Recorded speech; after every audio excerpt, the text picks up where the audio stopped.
नमस्कार, स्वागत है आप सभी का। मैं हूं प्रीति सिंह। कोविड मरीजों की संख्या फिर बढ़ रही है।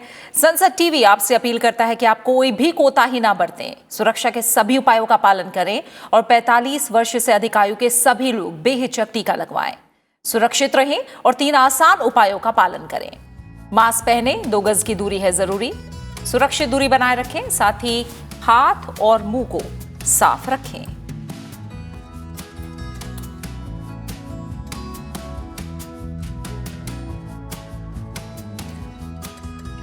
और अब एक नजर हेडलाइंस पर।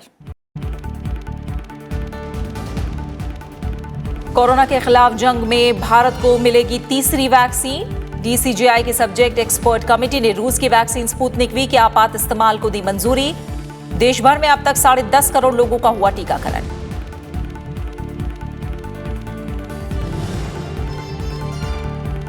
कोरोना वायरस का कहर जारी। देश में पिछले 24 घंटे में सामने आए अब तक के सबसे ज्यादा 1,68,000 नए मामले।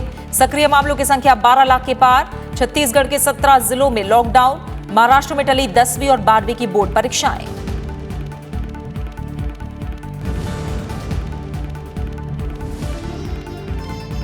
पश्चिम बंगाल में 5वें चरण का चुनाव प्रचार चरम पर। प्रधानमंत्री नरेंद्र मोदी ने बर्धमान, कल्याणी और बारासात में की चुनावी रैलियां। कहा, बंगाल में हिट विकेट हो गई है दीदी की पारी। मुख्यमंत्री ममता बनर्जी और केंद्रीय गृह मंत्री अमित शाह ने भी किया धुआंधार प्रचार। आचार संहिता उल्लंघन मामले में ममता बनर्जी के प्रचार अभियान पर लगी 24 घंटे की रोक।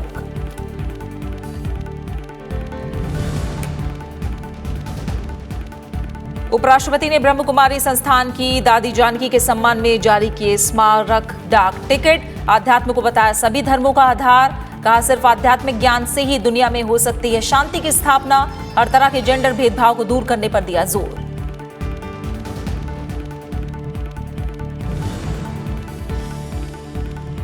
और हरिद्वार कुंभ के दूसरे शाही स्नान पर साधु संतों ने लगाई आस्था की डुबकी।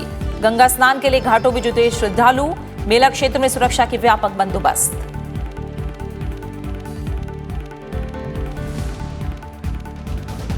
कोरोना महामारी के खिलाफ भारत में दुनिया का सबसे बड़ा वैक्सीनेशन अभियान चल रहा है। इसी क्रम में कोविशील्ड और कोवैक्सीन के बाद भारत को जल्दी तीसरा टीका भी मिलने वाला है।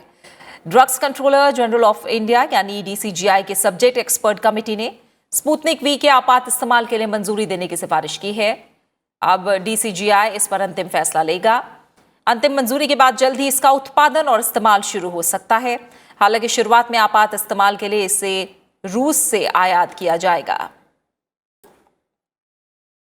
हैदराबाद की बहुराष्ट्रीय भारतीय दवा कंपनी डॉक्टर रेड्डीज लैब ने भारत में स्पुतनिक टीके की आपूर्ति के लिए रूसी प्रत्यक्ष निवेश कोष RDIF के साथ समझौता किया है। रशियन डायरेक्ट इन्वेस्टमेंट फंड ने डॉक्टर रेड्डी के साथ सितंबर 2020 में भारत में स्पुतनिक वी का क्लिनिकल ट्रायल किया था। डीसीजीआई की विशेषज्ञ समिति ने 1 अप्रैल को बैठक में डॉक्टर रेड्डीज लैब को ऐसे आंकड़े उपलब्ध कराने को कहा था कि कोरोना वायरस से निपटने में वैक्सीन शरीर की प्रतिरोधक क्षमता पर क्या असर करती है। RDIF ने स्पुतनिक वी वैक्सीन के 91.60% प्रभावी होने का दावा किया था।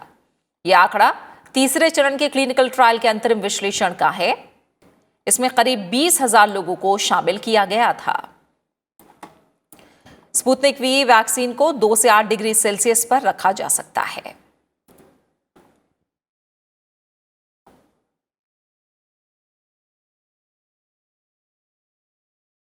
और इस बीच देश में कोरोना के लगातार बढ़ते मामले हर दिन नए स्तर पर पहुंच रहे हैं। पिछले 24 घंटों के दौरान रिकॉर्ड 1,68,912 नए मामले सामने आए। देश के सिर्फ 10 राज्यों से ही 83% सक्रिय मामले सामने आने के बाद राष्ट्रीय रिकवरी दर गिरकर 89.89% पर रह गई है। लेकिन दूसरी ओर देश के 9 राज्य ऐसे भी रहे जहां कोरोना से कोई भी मौत नहीं हुई। कोरोना वायरस के 83% से अधिक नए मामले 10 राज्यों में से हैं। इनमें महाराष्ट्र, उत्तर प्रदेश, दिल्ली, छत्तीसगढ़, कर्नाटक, केरल, तमिलनाडु, मध्य प्रदेश, गुजरात और राजस्थान शामिल हैं। जबकि देश के 9 राज्य ऐसे भी रहे जहां पिछले 24 घंटों के दौरान कोरोना से किसी की भी मौत नहीं हुई। स्वास्थ्य और परिवार कल्याण मंत्रालय के मुताबिक शनिवार को पिछले 24 घंटों के दौरान 1,68,000 से अधिक नए मामले सामने आए हैं और कोरोना से 904 लोगों की मौत हुई है। देश में कोविड-19 केस की संख्या 1,35,27,000 के करीब पहुंच गई है। इसमें 12,01,009 एक्टिव केस हैं। ये देश में कुल पॉजिटिव मामलों का 8.88% है। पिछले 24 घंटों में कुल सक्रिय मामलों में 92,922 मामलों की बढ़ोतरी दर्ज की गई है। अब तक 1,21,56,000 लोग कोरोना से मुक्त हो चुके हैं और 1,70,000 से ज्यादा लोगों की मौत हुई है। Indian council of medical research के मुताबिक रविवार को 11,80,000 से अधिक टेस्ट हुए। अब तक 25,78,00,000 से अधिक सैंपल टेस्ट किए गए हैं।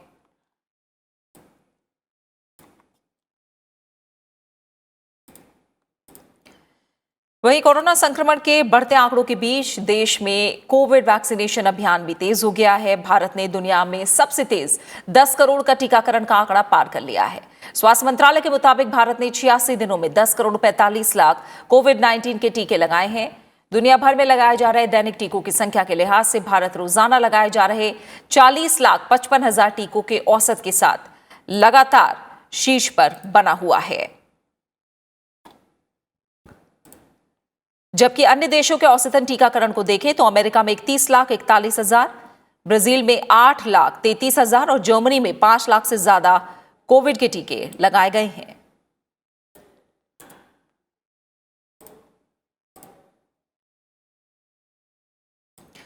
वहीं कोविड मरीजें हैं उनकी संख्या में तेज बढ़ोतरी से निपटने के लिए देश भर में रविवार से टीका उत्सव का आयोजन शुरू कर दिया गया है। इस आयोजन के तहत 14 अप्रैल तक व्यापक कार्यक्रम चलाया जाएगा जिससे ज्यादा से ज्यादा लोगों को टीका लगाया जा सके।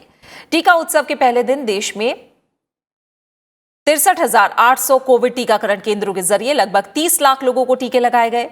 ज्यादातर कोविड टीकाकरण केंद्र निजी कार्यस्थलों पर ऑपरेशनल रहे। टीका उत्सव के शुरू होने पर प्रधानमंत्री नरेंद्र मोदी ने टीका उत्सव को कोरोना के खिलाफ दूसरी बड़ी लड़ाई बताया।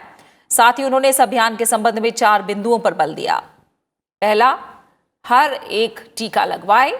दूसरा, हर एक दूसरे का उपचार करे। तीसरा, हर एक दूसरे को बचाए। और आखिरी, माइक्रो कंटेनमेंट जोन्स बनाने के लिए समाज और जनता को पहल करनी होगी। 4 दिन का टीका उत्सव इसलिए भी खास है क्योंकि 11 अप्रैल को प्रसिद्ध समाजसेवी ज्योतिबा फुले की जयंती थी और 14 अप्रैल को बाबा साहब अम्बेडकर की जयंती देश भर में मनाई जाएगी।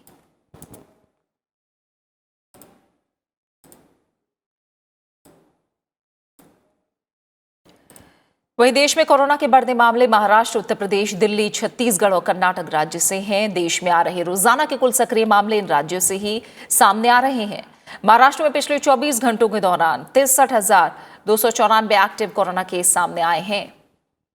देश के कुल सक्रिय मामलों में अकेले महाराष्ट्र की 47.22% की भागीदारी है। इस दौरान महाराष्ट्र में रविवार को 349 लोगों की मौत कोविड के कारण हुई। राज्य में बढ़ते मामलों को देखते हुए 10वीं और 12वीं की बोर्ड की परीक्षाओं को टाल दिया गया है। महाराष्ट्र के बाद उत्तर प्रदेश में कोविड के 15,276 सक्रिय मामले सामने आए। इस दौरान 67 लोगों ने कोविड के कारण अपनी जान गंवाई। प्रदेश में कोरोना से निपटने के लिए मुख्यमंत्री योगी आदित्यनाथ ने लखनऊ में कोविड-19 के संबंध में गठित समितियों के अध्यक्षों के साथ बैठक की और कोरोना संक्रमण की रोकथाम पर रणनीति को लेकर अधिकारियों को दिशा निर्देश दिए। राजधानी दिल्ली में पिछले 24 घंटों के दौरान 10,774 नए मामले दर्ज हुए। इस दौरान 48 लोगों की मौत कोरोना के कारण हुई। कोरोना के बढ़ते मामलों पर आज मुख्यमंत्री अरविंद केजरीवाल ने एक समीक्षा बैठक की। बैठक के बाद मुख्यमंत्री अरविंद केजरीवाल ने कहा कि दिल्ली में सरकारी और निजी दोनों अस्पतालों में बेड की संख्या बढ़ाने के लिए कदम उठाए जा रहे हैं। वहीं दिल्ली के बाद छत्तीसगढ़ में 10,521 कोविड एक्टिव केस सामने आए, जबकि पिछले 24 घंटों में कोरोना के कारण 122 लोगों की मौत हुई। महाराष्ट्र के बाद छत्तीसगढ़ मौतों के मामले में दूसरे स्थान पर है। राज्य सरकार ने कोविड के बढ़ते प्रभाव को रोकने के लिए 17 जिलों में पूर्ण लॉकडाउन लगाने के आदेश दिए हैं।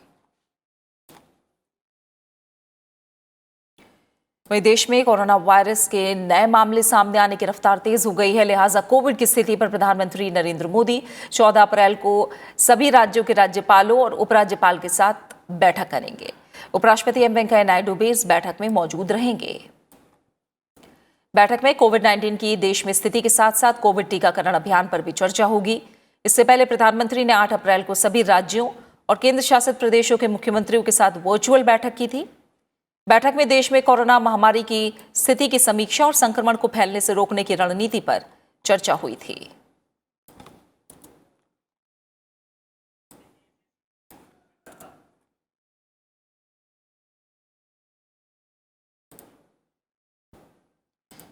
और अब बात करेंगे कुछ और अहम खबरों की। सुशील चंद्रा देश के अगले मुख्य निर्वाचन आयुक्त होंगे। राष्ट्रपति ने उनकी नियुक्ति को मंजूरी दे दी है। कानून मंत्रालय ने इस सिलसिले में अधिसूचना जारी कर दी है। सुशील चंद्रा 13 अप्रैल यानी कल मुख्य निर्वाचन आयुक्त का पदभार संभालेंगे। उनका एक कार्यकाल 14 मई 2022 तक रहेगा। मौजूदा मुख्य निर्वाचन आयुक्त सुनील अरोड़ा का कार्यकाल आज खत्म हो गया है। उनके बाद सुशील चंद्रा सबसे वरिष्ठ निर्वाचन आयुक्त थे। सुशील चंद्रा को लोकसभा चुनाव से पहले 14 फरवरी 2019 को निर्वाचन आयुक्त नियुक्त किया गया था।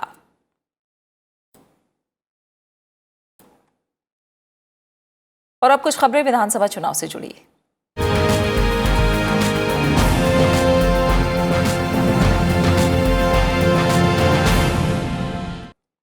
पश्चिम बंगाल विधानसभा चुनाव में 4 चरणों की वोटिंग अभी बाकी है। सभी दलों ने 5वें, 6ठे, 7वें और 8वें चरण के लिए चुनाव प्रचार में पूरी ताकत लगा रखी है। प्रधानमंत्री नरेंद्र मोदी ने आज पश्चिम बंगाल में 3 चुनावी जनसभाओं को संबोधित किया। प्रधानमंत्री ने बर्धमान, कल्याणी और बारासात में चुनावी जनसभा की। सबसे पहले बर्धमान में जनसभा को संबोधित करते हुए प्रधानमंत्री नरेंद्र मोदी ने कहा कि आधे चुनाव में ही पश्चिम बंगाल में टीएमसी पूरी साफ हो गई है। हार को देखकर टीएमसी अध्यक्ष ममता बनर्जी की बौखलाहट बढ़ती ही जा रही है। 4 चरणों के चुनाव में बंगाल की जागरूक जनता ने इतने चौके छक्के मारे, इतने चौके छक्के मारे कि बीजेपी की सीटों की सेंचुरी हो गई है। जो आपके साथ खेला करने की सोच रहे थे, उन्हीं के साथ खेला हो गया है। वर्धमान के बाद प्रधानमंत्री ने कल्याणी में चुनावी जनसभा को संबोधित किया। इस दौरान प्रधानमंत्री ने कहा कि टीएमसी सरकार की नीतियों की वजह से पश्चिम बंगाल की जनता केंद्रीय योजनाओं के लाभ से वंचित रही। प्रधानमंत्री ने कहा कि ममता बनर्जी की जिद की वजह से बंगाल के गरीब और मिडिल क्लास के स्वास्थ्य के साथ बहुत बड़ा खेला किया गया। आयुष्मान भारत योजना का लाभ यहाँ के गरीबों को नहीं मिल पाया।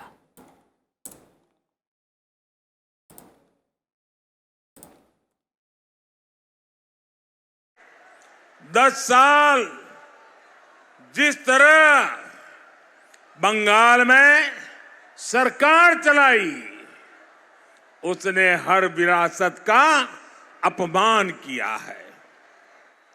आपने राजनीतिक हितों के लिए बंगाल के लोगों की हत्या, अपने तोलाबाजों को फायदा पहुंचाने के लिए बंगाल के लोगों से लूटपाट, अपने सिंडिकेट को ताकतवर बनाने के लिए बंगाल के लोगों से विश्वासघात, दीदी के 10 साल के काम का रिपोर्ट कार्ड सिर्फ और सिर्फ यही है।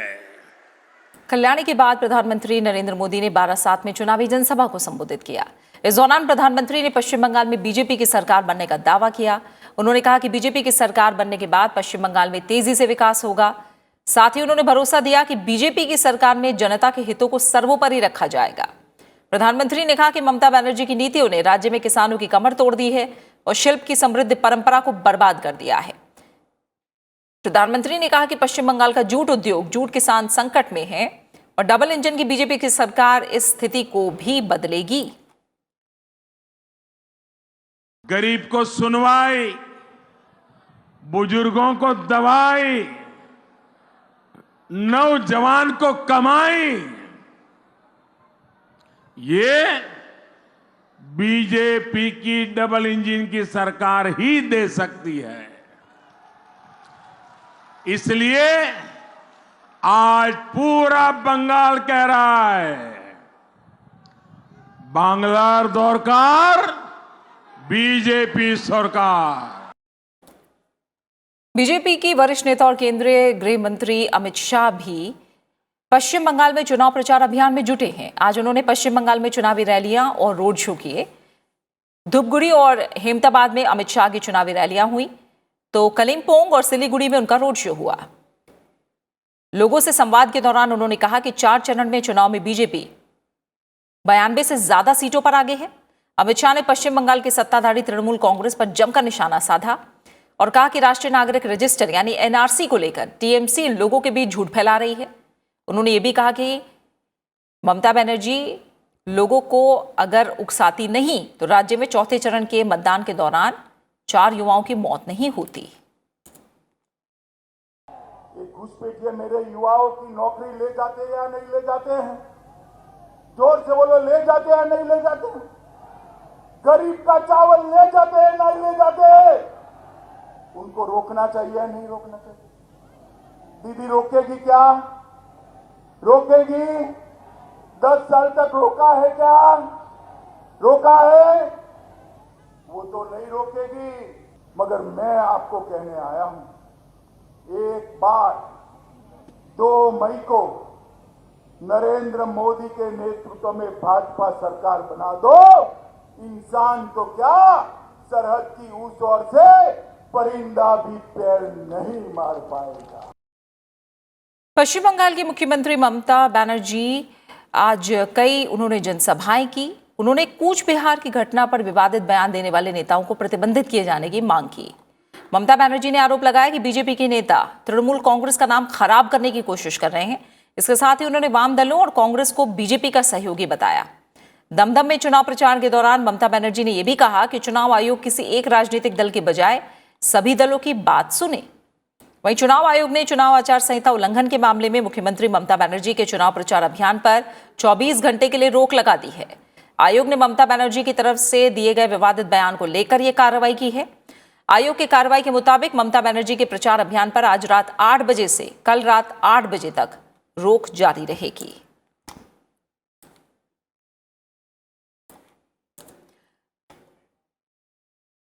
पश्चिम बंगाल विधानसभा चुनाव के 5वें चरण में 6 जिलों की 45 विधानसभा सीटों पर मतदान होगा।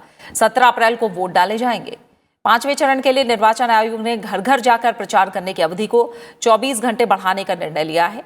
इसके परिणाम स्वरूप 5वें चरण की 45 सीटों के लिए चुनाव प्रचार एक दिन पहले शुक्रवार को समाप्त होगा। 5वें चरण में 39 महिलाओं सहित कुल 319 उम्मीदवार चुनाव मैदान में हैं। 1 करोड़ 12 लाख से अधिक मतदाता इन उम्मीदवारों के राजनीतिक भाग्य का फैसला करेंगे। इन 45 विधानसभा क्षेत्रों में कुल 15,789 मतदान केंद्र बनाए गए हैं। बीजेपी 5वें चरण की सभी 45 सीटों पर चुनाव लड़ रही है, जबकि तृणमूल कांग्रेस 42 सीटों पर चुनाव लड़ रही है। कांग्रेस, वामदल और इनके सहयोगी आईएसएफ संयुक्त मोर्चे के तहत चुनाव लड़ रहे हैं। Bahujan Samaj party 32, CPM 25, Congress 11, forward block 2, क्रांतिकारी समाजवादी पार्टी, एनपीपी और एनसीपी एक सीट पर चुनाव लड़ रही हैं। 83 निर्दलीय उम्मीदवारों के साथ 76 अन्य प्रत्याशी भी चुनाव मैदान में हैं। वहीं पश्चिम बंगाल में 7वें और 8वें चरण के विधानसभा चुनाव के लिए नाम वापस लेने का आज आखिरी दिन था। 7वें चरण में 26 अप्रैल को 36 विधानसभा सीटों पर मतदान होगा, जबकि 8वें और अंतिम चरण में बाकी बची 35 सीटों के लिए 29 अप्रैल को वोट डाले जाएंगे। राज्य की सभी 294 सीटों पर वोटों की गिनती 2 मई को होगी।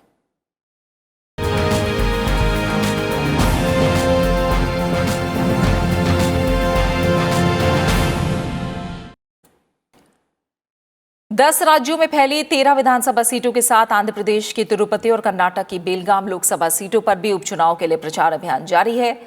जिन विधानसभा सीटों पर उपचुनाव हो रहे हैं उनमें राजस्थान में 3, कर्नाटक में 2 और गुजरात, झारखंड, मध्य प्रदेश, महाराष्ट्र, मिजोरम, ओडिशा, तेलंगाना और उत्तराखंड में एक सीट है। इन 13 विधानसभा सीटों के लिए 161 उम्मीदवार चुनाव मैदान में हैं।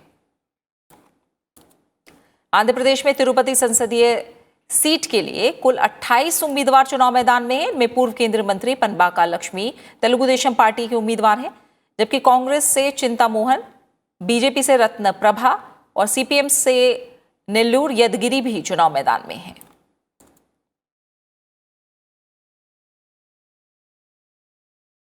उपराष्ट्रपति एम वेंकैया नायडू ने आज ब्रह्म कुमारी संस्थान की पूर्व मुख्य प्रशासिका राजयोगिनी दादी जानकी के सम्मान में स्मारक डाक टिकट जारी किया।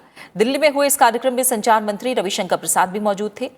पोस्टल विभाग की ओर से यह डाक टिकट दादी जानकी की ओर से पूरे विश्व में की गई नारी सशक्तिकरण, एकता, सद्भावना और भारतीय संस्कृति के प्रचार प्रसार की उपलब्धियों को देखते हुए जारी किया गया।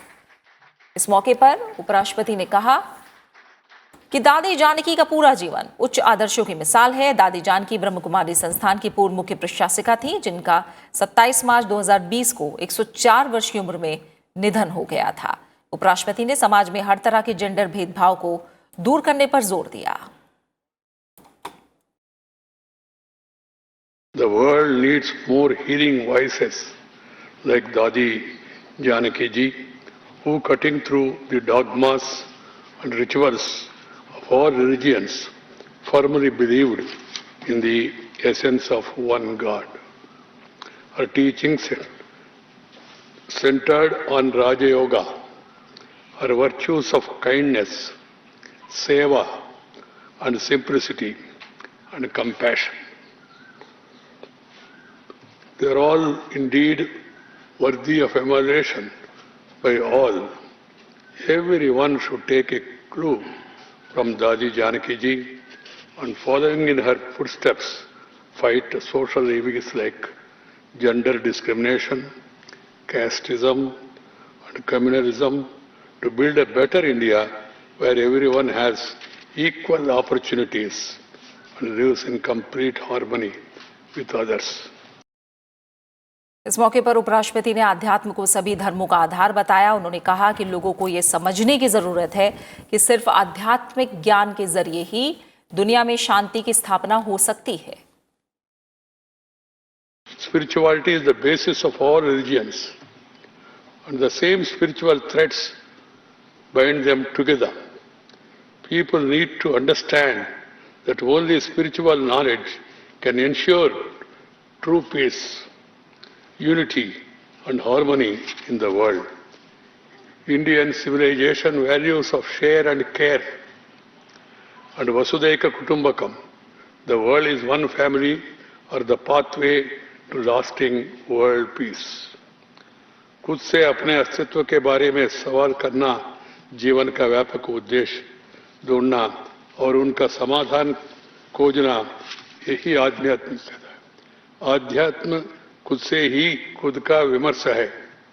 यह जीवन और समाज के प्रति स्थिर सामंजस्य विकसित करता है। कोविड महामारी और इसके बाद दुनिया में आपसी सहयोग को मजबूत करने की दृष्टि से फ्रांस के विदेश मंत्री ज़ियाद ज़ियान कल विदेश मंत्री डॉक्टर एस जयशंकर के साथ दिल्ली में द्विपक्षीय वार्ता करेंगे। फ्रांस के विदेश मंत्री आज देर रात 3 दिन के भारत दौरे पर पहुंचेंगे। कल उनकी मुलाकात विदेश मंत्री डॉक्टर एस जयशंकर से होगी। दोनों विदेश मंत्री आपसी हितों के क्षेत्रीय और अंतर्राष्ट्रीय मुद्दों पर सहयोग के बारे में चर्चा करेंगे। फ्रांसीसी विदेश मंत्री भारत दौरे पर पर्यावरण, वन और जलवायु परिवर्तन मंत्री प्रकाश जावड़ेकर से भी मुलाकात करेंगे। इसके अलावा फ्रांस के विदेश मंत्री की प्रधानमंत्री नरेंद्र मोदी से भी मुलाकात हो सकती है। विदेश मंत्रालय के मुताबिक फ्रांस के विदेश मंत्री की यात्रा व्यापार, रक्षा, जलवायु, माइग्रेशन, शिक्षा और स्वास्थ्य के क्षेत्रों में द्विपक्षीय साझेदारी को और मजबूत करेगी। यात्रा के दौरान फ्रांस के विदेश मंत्री रायसीना डायलॉग में भी भाग लेंगे। रायसीना डायलॉग विदेश मंत्रालय और दिल्ली स्थित ऑब्जर्वर रिसर्च फाउंडेशन के संयुक्त तत्वाधान में आयोजित किया जाता है। भारत और फ्रांस 1998 से ही गहरे रणनीतिक साझेदार हैं।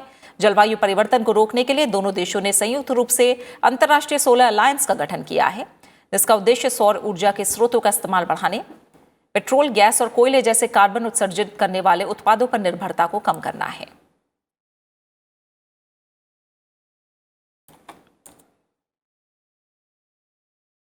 कोरोना वायरस के बढ़ते प्रकोप के बीच सोमवती अमावस्या के पर्व पर महाकुंभ का आज दूसरा शाही स्नान था। उत्तराखंड की तीर्थ नगरी हरिद्वार में चल रहे महाकुंभ पर्व में दूसरे शाही स्नान पर करीब 31 लाख श्रद्धालुओं ने हर की पौड़ी सहित विभिन्न घाटों पर स्नान किया। साधु संतों ने मुख्य स्नान घाट हर की पैड़ी पर अपार आस्था और उत्साह के साथ गंगा नदी में डुबकी लगाई। सबसे पहले निरंजनी अखाड़े के साधु संत और नागा सन्यासी अपने महामंडलेश्वर आचार्य कैलाशानंद गिरी की अगुवाई में स्नान के लिए हर की पैड़ी ब्रह्मकुंड पहुंचे। निरंजनी अखाड़े के साथ ही आनंद अखाड़े के संतों ने भी स्नान किया। इसके बाद जूना अखाड़ा के साधु सन्यासी अपने महामंडलेश्वर स्वामी अवधेशानंद गिरी के नेतृत्व में गंगा स्नान के लिए पहुंचे। शाही स्नान के लिए जाते साधु संतों पर उत्तराखंड सरकार ने हेलीकॉप्टर से पुष्प वर्षा करवाई। सोमवती अमावस्या पर हरिद्वार शहर में गंगा नदी के अलग अलग घाटों पर अन्य श्रद्धालुओं की भी भारी भीड़ उमड़ी। महाकुंभ मेला प्रशासन के मुताबिक पूरे मेला क्षेत्र में सुचारू व्यवस्था में स्नान किया गया। संपूर्ण मेला क्षेत्र में भारी सुरक्षा व्यवस्था की गई। हरिद्वार कुंभ मेला क्षेत्र को 23 सेक्टरों में बांटा गया है, जिसमें 10 जोन और 9 सुपर जोन बनाए गए हैं, जिनमें वरिष्ठ पुलिस और प्रशासनिक अधिकारियों को जिम्मेदारी दी गई है। इसी के साथ फिलहाल खबरों में इतना ही। आगे देखिए हमारा खास कार्यक्रम देश देशांतर, जिसमें बात न्यू अम्ब्रेला एंटिटी और रिजर्व बैंक की।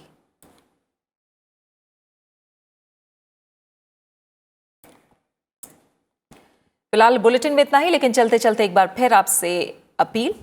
कोविड मरीजों की संख्या फिर बढ़ रही है। संसद टीवी आपसे अपील करता है कि आप कोई भी कोताही ना बरतें, सुरक्षा के सभी उपायों का पालन करें और 45 वर्ष से अधिक आयु के सभी लोग बेहिचक टीका लगवाएं। सुरक्षित रहें, 3 आसान उपायों का पालन करें। मास्क पहने, 2 गज की दूरी है जरूरी, सुरक्षित दूरी बनाए रखें, साथ ही हाथों और मुंह को साफ रखें।